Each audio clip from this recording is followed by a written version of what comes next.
తెలంగాణ భవన్లో కాసేపటి క్రితం మాజీ మంత్రి సిద్దిపేట ఎమ్మెల్యే హరీష్ రావు ఒక సంచలనమైన ప్రెస్ మీట్ నిర్వహించారు. సో దీంట్లో మరి 1000 కోట్ల ఆ విలువైన భూముల స్కామ్ జరిగిందని ఆయన ఆరోపించారు. సో 170 ఎకరాల ప్రభుత్వ భూమి మరి అది పట్టా చేశారు. దాంట్లో ఆర్డీఓన్ కాదని తహసీల్దార్ మరి వేరువేరుగా రిపోర్టులు ఇచ్చారని చెప్పి ఇది శంషాబాద్లో జరిగింది. 1000 కోట్ల విలువైన భూముల స్కామ్. కాంగ్రెస్ ప్రభుత్వంలో అక్రమాలు అవినీతి పెరిగిపోయింది.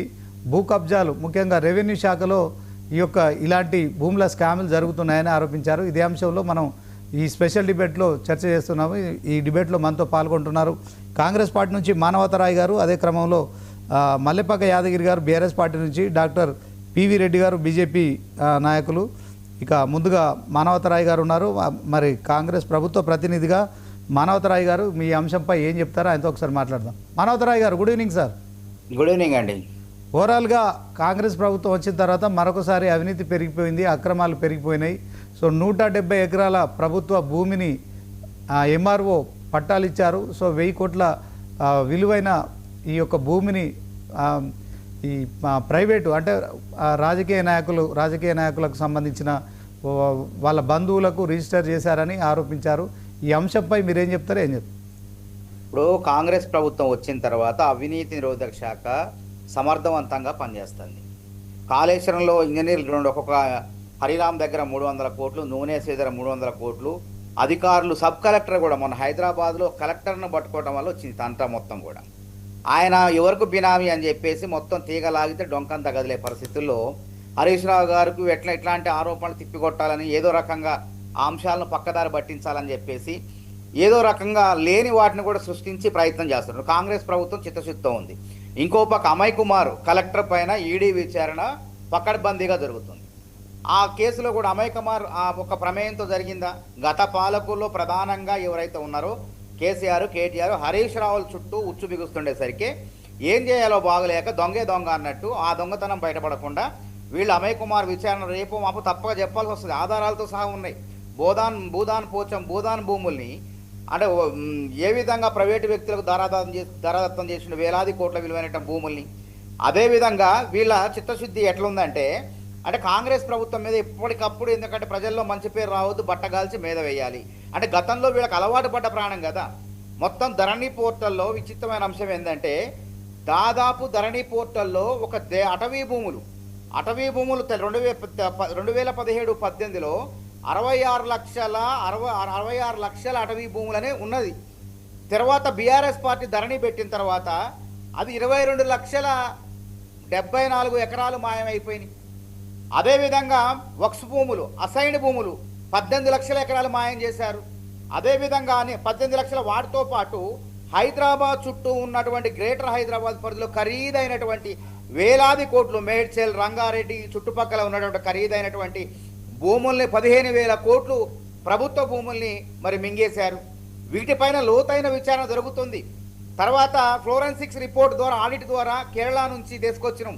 తర్వాత వీళ్ళు ఏం చేశారు, ఇట్లాంటి భూముల యొక్క లావాదేవీలు బదలింపుతో టెర్రాస్ అనేటువంటి ఎక్కడో విదేశాల్లో ఉండే సంస్థ ద్వారా ఈ భూముల బదలాయింపులు అటు ఇటు మార్చేవాడు దొరకకుండా, దొంగలు దొరకకుండా. కాబట్టి రాష్ట్ర ప్రభుత్వం చిత్తశుద్ధితో కేరళ గవర్నమెంట్ సంబంధించినటువంటి ఫ్లోరెన్సిక్ ఆడిట్ ద్వారా ఈ నిజాలు రేపో మాపో బయటకు వస్తున్నాయి. ఈ వార్తలు తెలుసుకున్నటువంటి వ్యక్తి హరీష్ రావు గారు ఏం మాట్లాడతాడు? ఇంకేముంది, 170 ఎకరాలు 1000 కోట్లు. 1000 కోట్ల కోసం కాంగ్రెస్ ప్రభుత్వాలు ఏమన్నా ప్రభుత్వ భూములు హైడ్రా పేరుతో కబ్జా చేసిన బీఆర్ఎస్ నాయకులు కబ్జా చేసినటువంటి భూముల్ని, చెరువుల్ని ఇవాళ 60-70 వేల కోట్ల విలువైన భూములు విడిపించిన మేము రేవంత్ రెడ్డి గారి నాయకత్వంలో అవినీతి లేకుండా పరిపాలన జరుగుతుంటే కావాలని చెప్పి మచ్చ వేసే ప్రయత్నం, మేము దొంగలం కాబట్టి కాంగ్రెస్ ప్రభుత్వం మీద నిందలేసే ప్రయత్నం జరుగుతుంది. గతంలో వీళ్ళు దొంగతనాలు చేశారు, భూ కబ్జాలు చేశారు, ఇన్ని లక్షల ఎకరాలు మాయమైనవి, ఆధారాలతో సహా ఉన్నాయి. అదేవిధంగా దేవుడు భూములను కూడా, దేవుడు మాన్యాల్ని మాయం చేసినటువంటి గనులు ఎవరన్నారంటే బీఆర్ఎస్ నాయకులు. ఇందులో వాస్తవాలు ఉన్నాయి. అదేవిధంగా మళ్ళీ ఏం చేస్తాడు, సోయి లేకుండా మాట్లాడతారు, విజ్ఞత లేకుండా మాట్లాడుతున్నారండి. ఎంత బాధాకరం అంటే హరీష్ రావు గారు ఒక ఆర్థిక మంత్రిగా, నీటిపారుదల శాఖ మంత్రిగా పనిచేసి సింగరేణిలో 1640 లక్షల మెట్రిక్ టన్నుల బొగ్గు ఆడిపోయింది. అంటే 40 లక్షల మెట్రిక్ టన్నుల బొగ్గు 1600 కోట్లు. మేము కేంద్ర ప్రభుత్వానికి అన్ని ట్యాక్సులు, సుంకాలు చెల్లించినాం, ఐటీ చెల్లించి ఇలా ఎండాకాలంలో బొగ్గు ఉత్పత్తి సంస్థలు ఉన్నాయి గట్రా ఎవరైతే ఉన్నాయి కదా, పంపిణీ చేసే సంస్థలు వాటికి తరలిస్తున్నాం. ఎడిపోతే పోవు ఎవరు ఎత్తకపోయేది అవే ఉన్నా. కాబట్టి ఆరోపణలు చేయడంలో కూడా విచక్షణ కోల్పోతున్నారు, సోయి తప్పుతున్నారు. కాబట్టి వీళ్ళ భాగవతం మొత్తం కూడా విద్యుత్ ప్లాంట్లలో ఏ విధంగా అక్రమాలు చేశారు, నూతన టెక్నాలజీని వదిలిపెట్టేసి పాత టెక్నాలజీ పేరుతో ఏ విధంగా అక్రమాలు చేశారో, ఎక్కడో బొగ్గాడున్నది, బొగ్గున్న చోట విద్యుత్ ఉత్పత్తి సంస్థలు పెట్టాలా. అట్లా కాకుండా ఇక్కడ నల్గొండ దగ్గర దామర్చర్ల దగ్గర తీసుకొచ్చేసి రవాణా భారాన్ని మొత్తం పెంచి తెలంగాణ ప్రజలపైన ఎత్తిన భారం మోపి ఈ విధంగా తప్పుడు విధానాలకు పాల్పడి ఈరోజు మాట్లాడుతున్నారు. నేను చెప్పడం కాదండి, సరే కాంగ్రెస్ వాళ్ళు చెప్తే మీరు ఏమంటారు, రాజకీయంగా విమర్శించారంటారు. కవిత గారిని ఒక్కసారి ఇంటర్వ్యూ చేయండి. మీరు కవిత గారిని ఇంటర్వ్యూ చేస్తే హరీష్ రావు గారి భాగవతం మొత్తం కూడా బయటపడుతుంది. అంటే రాజకీయంగా వీళ్ళు లేరు కాబట్టి ప్రజల్లో ఈ విధంగా కాంగ్రెస్ ప్రభుత్వం పైన లేనిపోని ఆరోపణలు చేస్తే కాంగ్రెస్ను బద్నాం చేయాలి, కాంగ్రెస్ను ప్రజలకు వచ్చే మంచి పేరు జడగొట్టాలనే ప్రయత్నం తప్ప ఇందులో వాస్తవాలు. గతంలో కూడా మీరు చూడండి, నేను కొన్ని ఉదాహరణలు చెప్తా. అరే మూసీ పునరుజ్జీవనం ప్రాజెక్టుకు అసలు ఆల్లేదు సూలు లేదు, అల్లుడి పేరు సోమలింగం. అసలు అప్పుడెప్పుడో ఉత్తగా రేవంత్ రెడ్డి గారు ప్రకటించిండు, ఇంకేముంది 1,00,000 కోట్లు దొబ్బేశారు. అసలు పనులే ప్రారంభం కాలే. ఇంకా మొన్న దాని 21 కిలోమీటర్ల మేర పరిధిలో ఒక 7,000 కోట్లు, అంచెలంచెలుగా 53 కిలోమీటర్ల పరిధిలో దానికి అయ్యే ఖర్చును మొత్తం కూడా స్పష్టంగా లెక్కల ద్వారా చెప్పినాం. ఏం లేకుండా 1,00,000 కోట్లు. హిల్ టు పాలసీ తీసుకోండి, హిల్ టు పాలసీలో అసలు దరఖాస్తులే రాలేదు. ఇప్పటికి మానవతరాయ్ గారు ఓకే, మీరు మూసీ ప్రక్షాళన చేయండి, దాన్ని మీకు అడ్డుకునేవారు లేరు, ఆరోపణలు చేయడం ప్రతిపక్షాల బాధ్యత. కానీ ఒక విషయం సార్, ఇప్పుడు మీరు అధికారంలోకి వచ్చి 30 నెలలు అవుతుంది, ఇంకా మీకు ఒక 30 నెలలు సమయం మాత్రమే ఉంది. సో మీరు ఆరోపణలు చేస్తున్నారు, ప్రతిపక్షంలో ఉన్నప్పుడు చేసిన ఆరోపణలే ఇప్పుడు అధికారంలో ఉన్నప్పుడు చేస్తున్నారు. సో నిజంగానే ఇప్పుడు హరీష్ రావుకు కౌంటర్ ఇచ్చే పరిస్థితి ఉందా? 1000 కోట్ల విలువైన భూములు శంషాబాద్లో, అవి ప్రభుత్వ భూములు అయినప్పటికీ కూడా ఎంఆర్ఓ వాటిని ప్రైవేట్ వ్యక్తులకు రిజిస్ట్రేషన్ చేశారని చెప్పి ఆధారాలతో సహా నిరూపిస్తున్నారు. ఒకవేళ మీ దగ్గర కనుక హరీష్ రావు లేకుంటే ఇంకెవరన్నా చేసినప్పటికీ మీ దగ్గర ఆధారాలు, మీరు ప్రభుత్వంలో ఉన్నారు, మీరు చర్యలు తీసుకోవచ్చు. కానీ మీరు చర్యలు తీసుకోవట్లేదు, ప్రతిపక్షం లాగానే మీరు మాట్లాడుతున్నారు. ఇంకా దీన్ని ఎట్లా సమర్థించుకుంటారు సార్? అక్కడ మేమే సమర్థించుకోవట్లేదు. తప్పు చేయాలని అంటేనే కాంగ్రెస్ ప్రభుత్వాలు భయపడతాయి. ఎందుకంటే ఇది ఒక్కరి చేతిలో కాదు, బహుముఖ నాయకత్వం మా పైన అధిష్టానం ఉంటుంది. కానీ కేసీఆరే కర్త కర్మ క్రియ. ఆ రోజు అందుకే విచ్చలవిడిగా మొత్తాన్ని. సార్ ఇప్పుడు కేసీఆర్ విషయం వదిలేయండి సార్, ఆయన ప్రతిపక్ష నాయకుడు. మీరు ఏం చేసుకున్నా ప్రభుత్వంలో ఉన్నారు.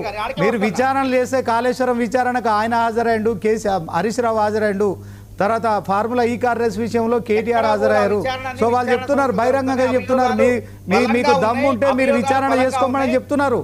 తప్పకుండా చెంచలు కూడా చెర్లపల్లి జైలు పోవాల్సి వస్తుంది. అభియోగాలు బలంగా ఉన్నాయి.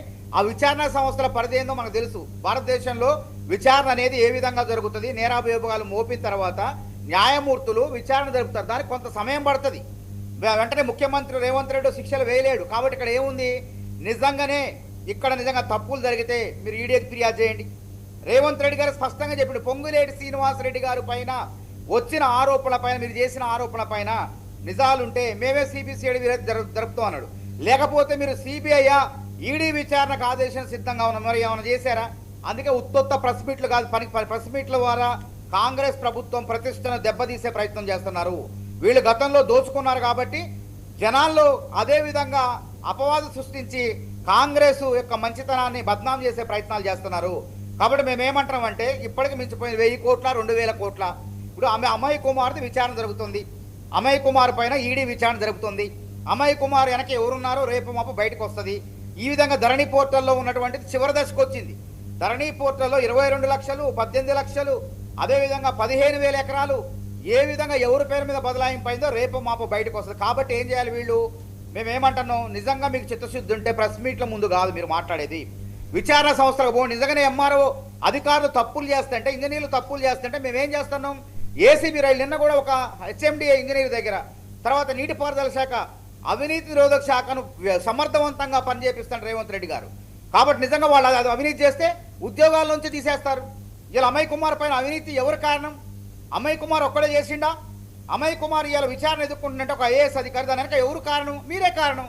కాబట్టి ఆ భాగవతం బయటకు వస్తుంది. కాబట్టి ఏదో రకంగా దీన్ని పక్కదారి పట్టించాలి. కాబట్టి ఈ అంశాన్ని తెర మీదకు తీసుకొచ్చారు. హిట్ పాలసీలు కూడా గుర్తుపెట్టుకోండి.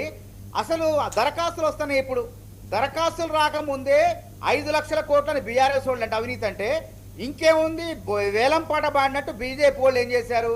లేదు 6 లక్షల కోట్లు అన్నారు. ఇంతవరకు దరఖాస్తులే ప్రక్రియ కొనసాగి ఇంకా నడుస్తుంది దరఖాస్తుల ప్రక్రియ. అంటే దరఖాస్తుల ప్రక్రియ కాకముందు ఏం రాకముందు మొత్తం లక్షల కోట్లు అవినీతి జరుగుద్దండి. కాబట్టి వాళ్ళు ఏంటంటే గతంలో అలవాటు పడ్డ ప్రాణం కాబట్టి, అవినీతి చేసిన ప్రాణం కాబట్టి, కవిత గారే స్పష్టంగా గుంటనక్క అన్నది కాబట్టి హరీష్ రావుని, అదేవిధంగా నీటిపారుదల శాఖ మంత్రిగా మొదట విడత కాళేశ్వరంలో అవినీతికి ప్రధాన కారణం హరీష్ రావే అని చెప్పి కవిత గారు స్పష్టంగా చెప్పారు. ఆ తర్వాత కేసీఆర్ గారు ఇది గమనించి ఆయన మంత్రి పదవిని కూడా ఊడబీకి కొన్ని రోజుల పాటు మంత్రి పదవి వేరే తర్వాత ఆర్థిక శాఖ ఇచ్చారు అని చెప్పి కవిత గారు చెప్పింది. వాళ్ళ ఇంట్లో మనిషి చెప్తుంది, మేం చెప్పేది కాదు. కాబట్టి మీరు ఎన్ని అంశాలు తెర మీద తీసుకొచ్చినా మీ పైన ఫోన్ ట్యాపింగ్ పైన విచారణ తీసుకొచ్చింది. కాళేశ్వరం పైన బీజేపీ వాళ్ళకి అప్పచెప్పినాం. ఆర్థిక నేరగాలు అడ్డాగా మారకుండా బీజేపీ ఉండాలంటే, ప్రజల్లో బీజేపీ పట్ల విశ్వాసం ఉండాలంటే తెలంగాణలో కాళేశ్వరం పేరుతో ఆర్థిక నేరగాడుగా ముద్రపడిన కేసీఆర్ పైన విచారణ జరుపుతాం అంటే కేసు మీకు అప్పచెప్పినాం. మీరు విచారణ జరపట్లేదు. ఇప్పుడు దెబ్బ తగిలిన చోట కట్టు కడతాం మనం. ఇక్కడ దెబ్బ తగిలి చేతికి దెబ్బ తగిలితే తలకాయ కట్టు కట్టుకోం కదా. కాబట్టి మేడిగడ్డ నాసిరకం పనులు జరిగినాయి, అక్కడ అక్రమాలు జరిగినాయి. కాబట్టి ముందు అక్కడ విచారణ ప్రారంభించండి. అక్కడ తీగలాగి బీఆర్ఎస్ పార్టీ అవినీతి డొంక మొత్తం కూడా కదిలించండి అనంటే సిబిఐ విచారణ జరపకుండా అడ్డుపడతారు. హేమంత్ బిశ్వా